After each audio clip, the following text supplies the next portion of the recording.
بسم اللہ الرحمن الرحیم۔ دوستو، سابق وزیر اعظم عمران خان کی اہلیہ بشریٰ بی بی کی دوست فرح گوگی کو فیصل آباد اکنامک زون میں 10 ایکڑ انڈسٹریل پلاٹ کی غیر قانونی الاٹمنٹ کے معاملے پر اینٹی کرپشن نے 2 افراد کو گرفتار کر لیا۔ اینٹی کرپشن حکام کا کہنا ہے کہ ملزمان پر فرح گوگی اور ان کی والدہ کی کمپنی کو غیر قانونی طور پر انڈسٹریل پلاٹ دینے کا الزام ہے۔ اینٹی کرپشن حکام کا کہنا ہے کہ ملزمان نے فیصل آباد اسپیشل اکنامک زون میں قیمتی انڈسٹریل پلاٹ کوڑیوں کے بھاؤ الاٹ کیا۔ 60 کروڑ مالیت کا پلاٹ صرف 8 کروڑ 30 لاکھ روپے جعلی کمپنی بنا کر الاٹ کروایا گیا۔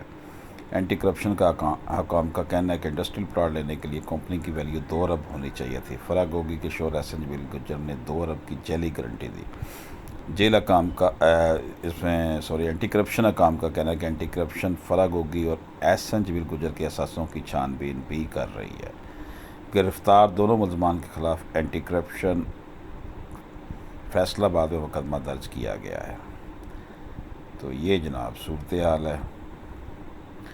جن کو گرفتار کیا گیا ہے، فیڈمک کے سابق سی ای او رانا یوسف اور secretary special economic zone committee Maqsood Ahmed کو گرفتار کیا گیا ہے، جنہوں نے یہ پلاٹ جو 60 کروڑ مالیت کا تھا صرف 8 کروڑ 30 لاکھ روپے میں فرح گوگی کو الاٹ کیا۔ اجازت دیجیے، اللہ حافظ۔